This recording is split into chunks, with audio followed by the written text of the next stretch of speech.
After a long time, I'm here with the Tawat vlog and guys, তোমরা কেমন আছো?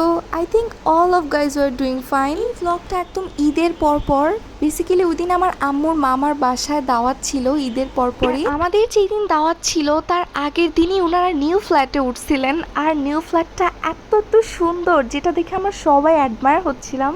New ফ্ল্যাটে এসে দেখে বুঝারই উপায় নাই যে একদিন হয়েছে ওনারা উঠছে, মানে সব কিছু এত ওয়েল অর্গানাইজড ছিল যেটা একদম বলার বাইরে। তো নতুন ফ্ল্যাটে চুলাই লাগানো হয় নাই, বাট আমার নানিমণি সেই আগের বাসা থেকে রান্না করে নিয়ে এসেছিলেন এই এতগুলো আইটেমস। সবগুলো আইটেমসের মধ্য থেকে আমার এই সেমাইটা এত বেশি পছন্দ হয়েছিল, আর লুচি দিয়ে এই সেমাইটা অনেক ভালো যাচ্ছিল, আর তার সাথে বুন্দিয়াও ছিল, ওইটাও অনেক ভালো লাগতেছিল। দেন আমরা খাওয়া দাওয়া করে নিলাম, পোলাও, মাংস, দাওয়াতের বাসায় যা যা থাকে, আর ইচ অ্যান্ড এভরি আইটেমস এত মজার। বেশ অনেক দিন পর নানির হাতে রান্না খাচ্ছি, সো অনেক মজার ছিল। দেন এই তো আমরা মামা খালারা একবার আড্ডা দিতে বসলে আর আড্ডা শেষ হয় না। তো আমরা মামা খালারা কিন্তু প্রায় একই পিঠাপিঠি এজেরই, সো আমাদের আড্ডা বেশ ভালো জমে। সো এই তো আমরা সময় পার করতেছিলাম, আর এই তো আমার ছোট ভাই আবার আমার মামার গিটার নিয়ে প্রিটেন্ডিং করতেছিল যে ও হচ্ছে গিটার বাজাচ্ছে। নিউ ফ্ল্যাটের each and every corner decoration and ambience দেখে আমি পুরাই ফিদা ছিলাম। বাট ম্যাটার অফ শোরিজ এখনও সব কিছু ওইভাবে গুছিয়ে ওঠা হয় নাই, সো দ্যাট তোমাদেরকে আমি হোম ট্যুর দিতে পারলাম না। ইনশাল্লাহ নেক্সট বার দাওয়াতে গেলে দিতে পারবো। দেন এই তো সবাই মিলে একসাথে সেলফি তুলে ফেললাম, অ্যান্ড দেন আমরা চলে গেলাম ছাদে। অ্যান্ড এই অ্যাপার্টমেন্টটা হচ্ছে 10তলা ছিল, সো 10তলার ছাদ থেকে একদম পদ্মা নদীর ভিউও এনজয় করা যাচ্ছিল, যেটা একদমই আই সুদিং ছিল লিটারেলি। আর এত বাতাস যে মনটাই ভালো হয়ে যাচ্ছিল।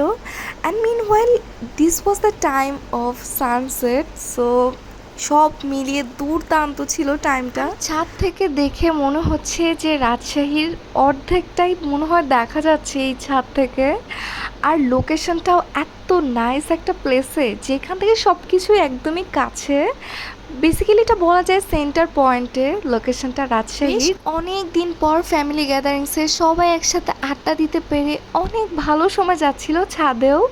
আর এই তো সূর্যের রক্তিম আলোয় রেডিশ হয়ে যাচ্ছিল চারপাশ। Meanwhile, I thought I should take several photos on there because surroundings was so good and aesthetic as well as. After few moments, I noticed that Ruet was also close from there. It was unbelievable.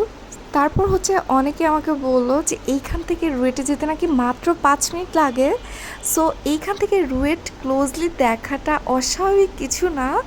তিনি তো খুবই ভালো লাগলো ছাদ থেকে ঘুরে এসে। তারপর সবাই মিলে চা খেতে খেতে আড্ডা দিচ্ছিলাম, তো সময়টা বেশ ভালো যাচ্ছিল, সবাই হাসতে হাসতে শেষ হয়ে যাচ্ছিলাম। না জানি তখন কি গল্প করতেছিলাম আমার এখন খেয়াল নাই, বাট চা টাইম স্পেশাল ছিল। তারপরে তো সাউথ ফেসিং ব্যালকনিতে আসলাম, আর এই ব্যালকনিটা থেকে অনেক বাতাস আসতেছিল। এই ফ্ল্যাটটা এত বেশি খোলামেলা যে আলো বাতাস অনেক ইজিলি এই ফ্ল্যাটে ঢুকতে পারবে। সো সব কিছু দেখে আমরা অনেক হ্যাপি ছিলাম। দেন মামারা আমাদেরকে আবার রিক্সা পর্যন্ত উঠায় দেওয়ার জন্য এগিয়ে দিয়ে যাচ্ছিল, তো আমরা ওই টাইমটা তো গল্প করা ছাড়ি নাই। সো খুবই ভালো লাগলো ওই দিন। দেন আমরা বাসায় চলে আসলাম, আর আমার নানার ভাই আবার এই চিকেন চাপটা নিয়ে আসছিল আমাদের জন্য। সো ওই দিন ডিনারে এটাই খেয়েছিলাম, সো আদার্স কিছু আর খেতে পাই নাই। So that's it for today, thanks for watching.